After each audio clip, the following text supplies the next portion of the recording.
श्री स्वामी समर्थ मैत्रिणींनो, तुमचं माझ्या या चॅनलवर खूप खूप स्वागत आहे। आजची आपली रेसिपी आहे, तुम्ही वडापाव म्हणा, आलू वडा म्हणा किंवा काही म्हणा, तुम्हाला जे वाटतं ते म्हणा, पण इतकी मस्त आणि झणझणीत रेसिपी झाली आहे नाही। चला साहित्य आणि कृती बघूया। काही नाही, काय केलं होतं की ना, बटाटे घेतले होते, म्हणजे 5 ते 6 बटाटे घेतलेले होते। ते छान उकळून घेतले, आपण छान याच्या कुकरला लावून घेतलेले होते। छान बटाटे घातले, त्याच्यावर पाणी घातलं आणि छान कुकरला शिट्टी करून घेतलेली होती। छान मऊ असे बटाटे करून घेतलेले होते आणि त्याच्यानंतर बघा थोडं लागत नव्हतं, पण ठीक आहे, नंतर लागलं। हे झालेले आहेत बटाटे, छान सोलून घेतले बघा मस्त अशा प्रकारे, आणि सोलून घेतले, पूर्ण बटाटे रेडी आहे सोलून। त्याच्यानंतर आपण याला हे मॅश करून घेतलेलं आहे बघा अशा प्रकारे। आणि आम्ही या बटाट्यांसाठी ना एक असा मॅजिक मसाला वापरलेला आहे बघा। अशा प्रकारे जितके झाले तितके मॅश करून घेतले, नाही झाले तर आपला हात आहेच।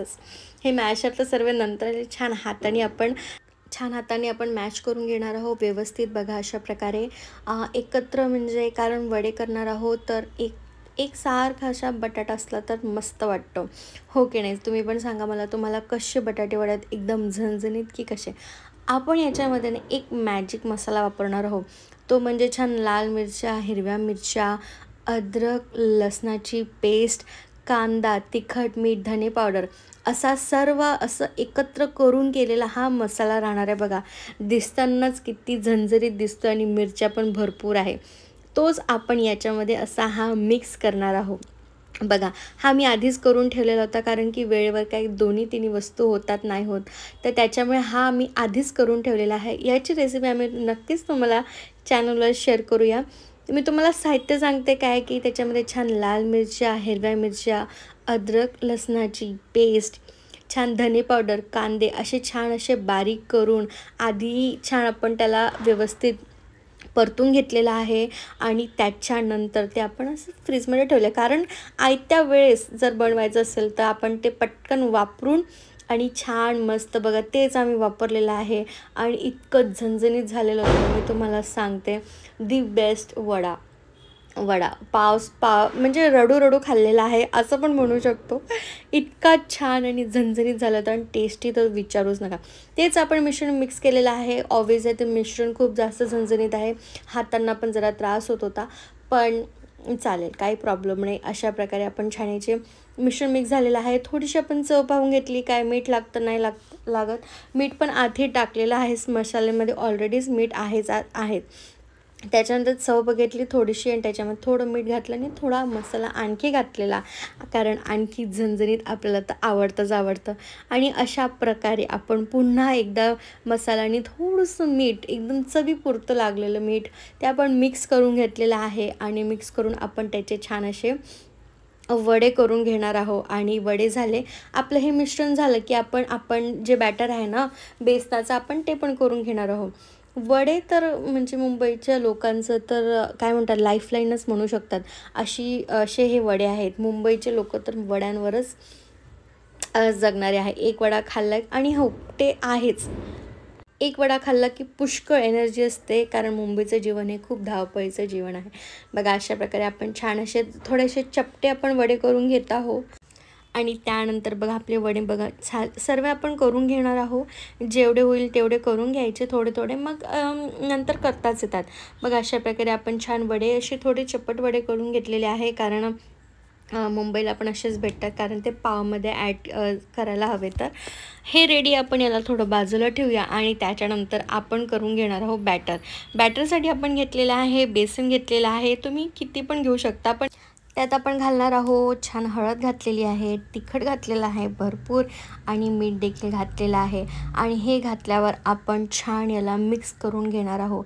आणि बघा आपण हातानेच करून घेणार आहे, आपल्याकडे मिक्सर आहे, सर्व आहे, विस्कर्स आहे, सर्व आहे, पण जे हाताने आपण चमच्याने पण करू शकतो, पण कसं आहे की ना बघा, हाताने केलं की ना त्याची एक कन्सिस्टन्सी वेगळी येते आणि पटकन होतं बरं। हे विक्स कोण शोधत बसेल आणि कोण करेल, सो मी माझे विचार असे आहेत। सो अशा प्रकारे बघा आपल्याला छान त्याच्यामध्ये गुठळ्या न पडू देता व्यवस्थित थोडं थोडं पाणी घालून आपल्याला हे मिक्स करून घ्यायचं आहे।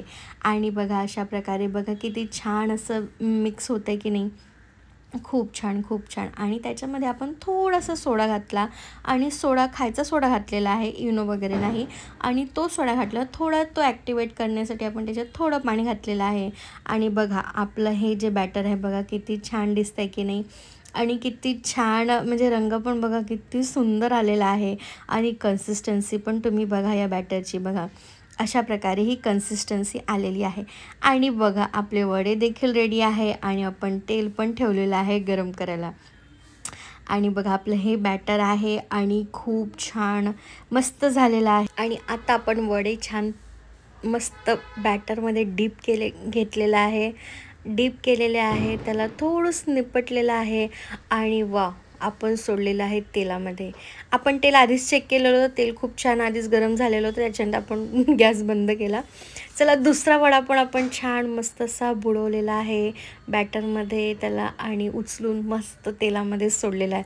चला तिसरा वडा पण घेऊया. असा मस्त घेतलेला आहे, त्याच्या बॅटरमध्ये पूर्ण बुडवलेला आहे आणि छान मस्त त्याला तेलात देखील सोडलेला आहे. बघा अशा प्रकारे मस्त हातानेच आपण करतो आहे, चमच्याने करायला तर खूप वेळ लागेल. आणि बघा आपण चौथा वडा देखील सोडलेला आहे आणि किती छान दिसतंय बघा. मस्त एकदम तरतरीत वडे हे होत आहेत. आणि बघा तेल मस्त झालेलं आहे आणि बघा थोडे वडे असे फुललेले देखील आहेत. आणि त्याच्यानंतर मिरच्या तर हव्याच, मी छान अशा मिरच्या चिरून घेतल्या होत्या, अर्ध्यामधून स्प्लिट केलेल्या होत्या. आणि त्या हे वडे झाले की आपण त्या देखील तळून घेणार आहोत. बघा किती छान दिसतंय की नाही. हे वडे असे छान फुललेत बघा. तुम्ही तो शेवटचा बघाल तो सब छान वरून फुललेला आहे. आणि आपण हे कमी आचेवरच तळून घेणार आहोत. आणि थोड्या वेळ आपण काहीच केलं नाही वडे घातल्यानंतर आणि थोडे ते शिजल्यानंतर आपण त्याला असं पलटून घेणार आहोत. बघा अशा तेल पुष्कळ झालेलं होतं, एकदम कडक झालेलं होतं, पण काही हरकत नाही. आणि छान बघा अशा प्रकारे मस्त वडे झालेले आहेत एका साईडनी. आणि आपण साईड चेंज केलेली आहे आणि मस्त मस्त मस्त बघा किती छान होत आहे की नाही, हो की नाही, मस्त मस्त. आणि बघा खूप छान झालेले होते. आपला हा वडा झालेला आहे छान. याच्याने आपण त्याला टिश्यू पेपरच्या प्लेटवर काढलेला आहे बघा. मस्त झाले की नाही. आणि लगेच झाले कारण तेल छान गरम झालेलं होतं आणि आपण ते मंद आचेवर तळून घेतलेले होते. आपली एक बॅच तर निघाली. चला दुसऱ्या बॅचला पण टाकलेल्या आहेत मस्त मिरच्या, हिरव्या हिरव्यागार आणि मस्त तिखट होत्या या मिरच्या. त्या पण छान आपण पांढरसर होतपर्यंत तळून घेतल्या आणि मस्त छान मस्त लागतं बरं मिरच्या वगैरे. एकदम तिखट बेत होता हा जो होता ना बेत, मस्त तिखट बेत झालेला होता बघा. अशा प्रकारे आपले वडे मिरच्या रेडी आहेत. आणि आपण काय केलं आहे की हे झाल्यानंतर अशा प्रकारे आपण बाकीचे उरलेले वडे आहेत तळून घेणार आहोत. तळून झाले की बस मग तुम्हाला प्लेटिंग दाखवते. आणि तुम्ही ही रेसिपी अशा पद्धतीने नक्की नक्की नक्की करून बघा. आवडली तर नक्कीच लाईक करा, कमेंट करा आणि सबस्क्राईब देखील करा. अशा प्रकारे बघा आपण सर्व वडे तळून घेऊया आणि मस्त हा बेत झालेला. तुम्ही पण एका दिवशी हा असा बेत करूनच बघा. चला वळूया आता आपण प्लेटिंगकडे. काही नाही मस्त एक प्लेट घेतलेली आहे आणि मी हे ताक पण केलं होतं, मिरची जिरं दह्यामध्ये घातलेलं होतं आणि थोडं मीठ आणि तसं ताक रेडी केलेलं होतं. आणि बघा अशा प्रकारे ताक केलेलं होतं मस्त. हे पण तिखट झालेलं होतं. त्यानंतर आपण वाढूया याच्यामध्ये छान असे वडे. बघा पहिला वडा वाढलेला आहे आणि त्याच्यानंतर दुसरा वडा आणि एक पाव तिखट लागलं तर आणि थोडी 2 मिरच्या आणि मस्त झालेलं होतं. नक्कीच नक्कीच खूप छान रेसिपी झालेली होती. तुम्ही लाईक करा, कमेंट करा आणि सबस्क्राईब करा. आणि बघा अशा प्रकारे मस्त तुम्ही पण नक्की करून बघा. चला या व्हिडिओचा इथेच करते. श्री स्वामी समर्थ.